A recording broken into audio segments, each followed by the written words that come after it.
अल्हम्दुलिल्लाह वस्सलातु वस्सलाम अला रसूलुल्लाह। ग्रुप आपके मसाइल और उनका हल। ग्रुप में सवाल आयो है त तरावी नमाज जो हुक्म करो है। रमज़ानुल मुबारक जी नमाज, तरावी नमाज अने तहज्जुद जी नमाज, क़ियामुल लैल त्रै नाला ऐं असल नमाज हिकिड़ी जाए। हुक्म इन नमाज जो नफली इबादत है, मगर बहु अफ़ज़ल तरीन इबादत है तहज्जुद जी अने क़ियामुल लैल तरावी जी नमाज। नाला त्रै अलग ऐं असल नमाज हिकिड़ी है। आप सल्लल्लाहु अलैहि वसल्लम के हुक्म थियो फ़तहज्जद बिही नाफ़िलतन लक, ऐं तहज्जुद जी नमाज पढ़ो इहा अला करे नफ़िल है। अने तरावी जी नमाज पण साबित है।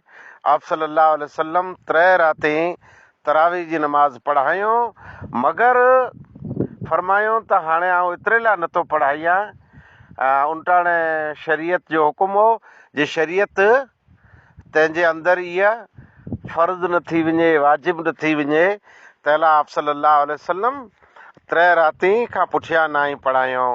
बा जमात आप सल्लल्लाहु अलैहि वसल्लम बि पढ़ायो हो त्रै राती। अने क़ाइदे सर सैयदना अमीरुल मोमिनीन उमर फारूक रज़ी अल्लाह ताला अन्हो मस्जिद जे अंदरि बा जमात ये नमाज पढ़ायूं। हुकुम ॾिनो उन जे दौर जे अंदरि पढ़ाइणी हिकिड़े कारी जे हथ ते अफ़ज़ल तरीन इबादत आहे, मगर एतिरो आहे जे इहा मुख़्तसर न पढ़ाई खपे। जल्दी जल्दी जल्दी जल्दी 20 मिंटे में 15 मिंटे में अहिड़ो न आहे। टाइम लॻो खपे, रुकू सही थियो खपे, सजदो सही थियो खपे, अने क़िरात सही थिए खपे। आप सल्लल्लाहु अलैहि वसल्लम सही बुखारी जे मुताबिक़ मां आयशा रज़ी अल्लाह ताला अन्हा जी हदीस है त रमज़ान अने गैर रमज़ान, रमज़ान जो महीनो अथवा ॿिया महीना तंहिंजे अंदरि इशा जी नमाज पुठियां अने नमाज़ फजर थी पहला जेको नमाज पढ़िया आहीं सिर्फ़ु 8 रकातूं तरावी या तहज्जुद अने 3 रकातूं वितर 11 रकातूं। सही बुखारी जी रिवायत है। कैफ़ियत ला तसअल अन हुस्निहिन व तूलिहिन, निहायत ही बहितरीन नमाज हूंदी हुई। क़याम लंबो हूंदो हो अने हिकिड़े सुहिणे अंदाज़ मथे आप सल्लल्लाहु अलैहि वसल्लम इहा नमाज अदा फरमाईंदा हुआ।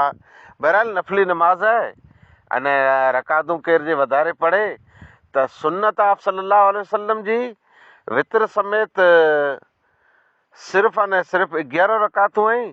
अने नफ़ली नमाज सम्झी करे सुन्नत खां अलावा नफ़ली नमाज ही भले वधारे रकातूं पढ़े पण आराम थी पढ़े। अने ईअं न सम्झे जे सुन्नत हेतिरियूं रकातूं होतिरियूं। सही बुखारी जे मुताबिक़ मां आयशा जी रिवायत सुन्नत सिर्फ़ु अने सिर्फ़ु 11 रकात। सही बुखारी 11 रकात तंहिंमां 3 वितर ने 8 रकातूं तरावी थींदी। अलगर्ज़ इहा हिकिड़ी नफ़ली नमाज आहे, आराम थी पढ़ाई खपे। जल्दी जल्दी जल्दी जल्दी हिन जी क़िरात रुकू सजदा नमाज में न ख़ुशू खुज़ू रहंदो, न सुन्नत क़ाइमु रहंदी। नफ़ली नमाज आहे अने आराम थी अदा कई खपे। सवाब ज़ोरदार आहे।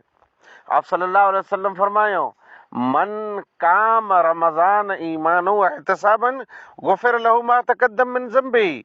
जेको शख़्स रमज़ानुल मुबारक में क़याम कंदो ईमान एहतिसाबन, ईमान जी नियत रखी करे, ईमान रखी करे अल्लाह रब्बुल आलमीन मथे सवाब जी नियत रखी करे त उन जा तमामु गुनाह माफ़ थींदा। गुनाह से मुराद हिते सगीरा गुनाह आहे त गुनाह जी माफ़ीअ जो बहितरीन ज़रियो आहे ई तहज्जुद जी नमाज, क़यामुल लैल अने तरावी नमाज जे ज़रिए गुनाह माफ़ थी वेंदा। वॾो सवाब आहे, मगर एतिरो आहे जे आराम थी पढ़ाई खपे। नफ़ली नमाज आहे। वाख़िर दवाना अल्हम्दुलिल्लाहि रब्बिल आलमीन।